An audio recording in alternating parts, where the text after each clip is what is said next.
Assalamualaikum warahmatullahi wabarakatuh. Perkenalkan, nama saya Masai Fatia Ulia dari kelas Sistem Informasi Bilingual 5A akan menjelaskan tentang cost benefit analisis untuk mata kuliah Manajemen Proyek Sistem Informasi.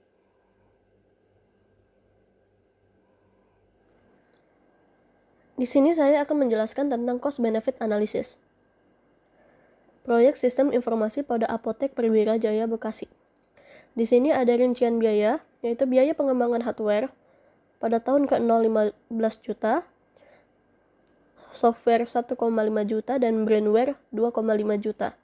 Lalu ada biaya ATK dan dokumentasi senilai 500.000, biaya perjalanan 500.000, dan biaya operasi atau pemeliharaan 0. Pada tahun ke-1, biaya operasi dan pemeliharaan yaitu senilai 1 juta, pada tahun kedua 1,5 juta, dan pada tahun ketiga yaitu 2 juta. Lalu total biayanya pada tahun ke-0 20 juta, pada tahun pertama 1 juta, tahun kedua 1,5 juta, dan tahun ketiga 2 juta. Lalu di sini ada rincian manfaat. Manfaat terbagi dua, yaitu manfaat wujud dan manfaat tidak wujud.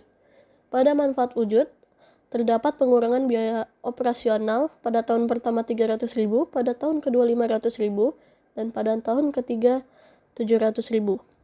Peningkatan penjualan pada tahun pertama 300.000, pada tahun kedua 900.000, pada tahun ketiga 1,5 juta. Lalu ada peningkatan efisiensi.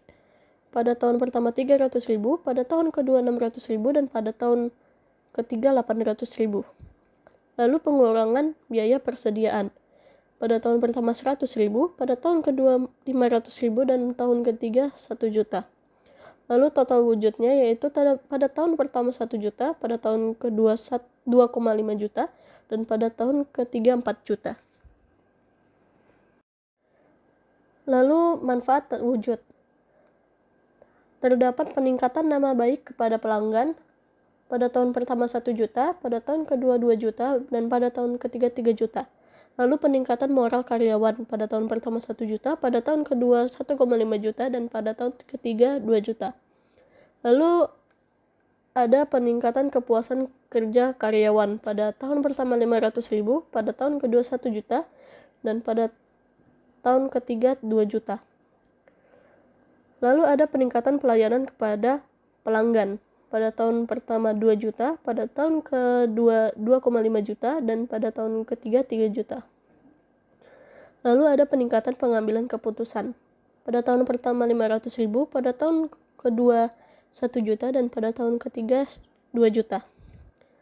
Total tak wujudnya yaitu pada tahun pertama 5 juta, pada tahun kedua 8 juta, dan pada tahun ketiga 12 juta. Lalu total manfaatnya yaitu pada tahun pertama 6 juta, pada tahun kedua 10.500.000, pada tahun ketiga 16 juta. Yaitu ada profit, yaitu selisih total manfaat dan total biaya. Pada tahun pertama 5 juta, pada tahun kedua 9 juta, dan pada tahun ketiga 14 juta. Lalu saya akan menjelaskan tentang analisis payback periode. Perhitungan analisis payback periode adalah sebagai berikut. Total biaya pengadaan sistem pada tahun ke-0 yaitu 20 juta, dikurangi profit pada tahun pertama yaitu 15 juta, lalu menghasilkan sisa biaya sistem pada tahun pertama yaitu 15 juta. Dikurangi lagi oleh profit pada tahun kedua yaitu 9 juta, dan sisa biaya sistem pada tahun kedua yaitu 16 juta. Yang menghasilkan sisa adalah 6 juta dibagi 15 juta dikali 1 tahun yaitu 0,4 tahun.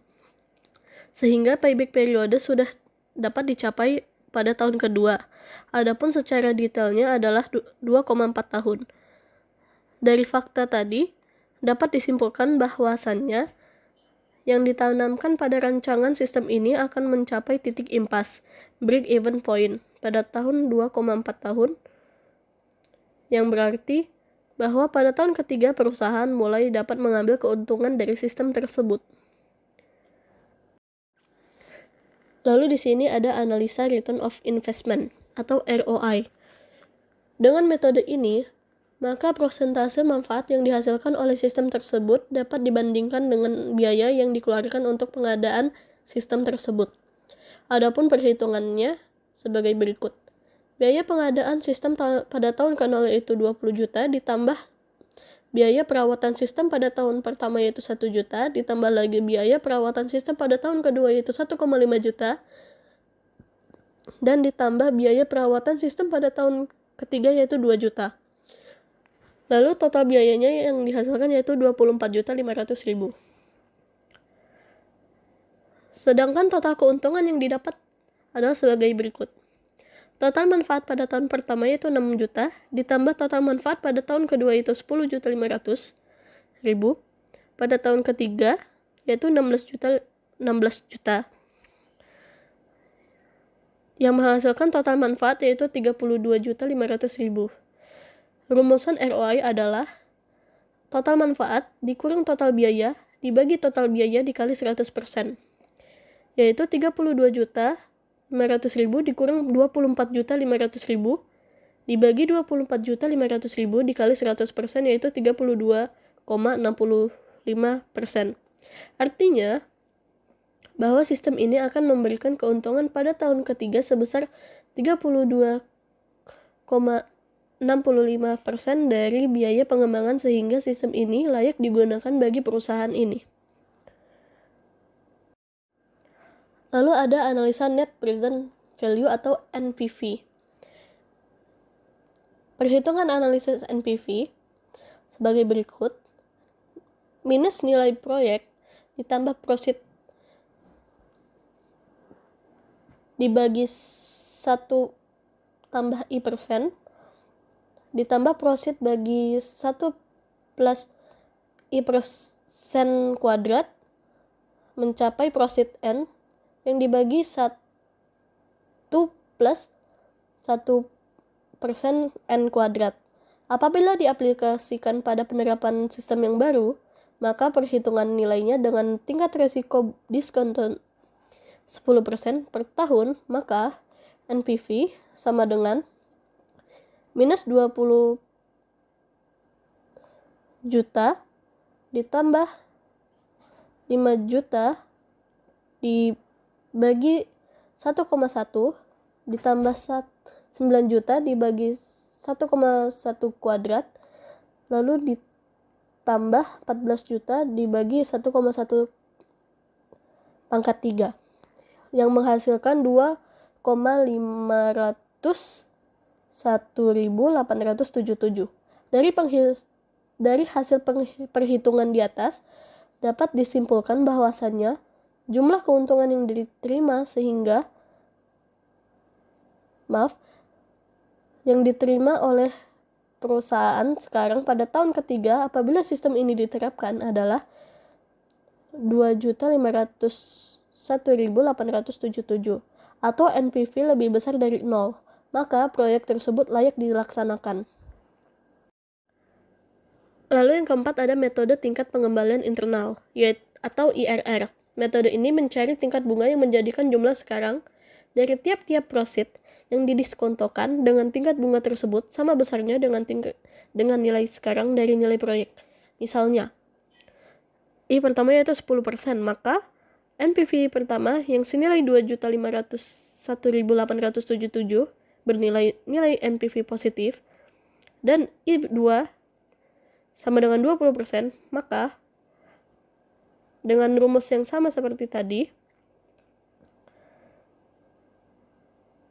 menjadikan NPV kedua yaitu senilai minus 1.481.481 yang berarti nilai NPV negatif.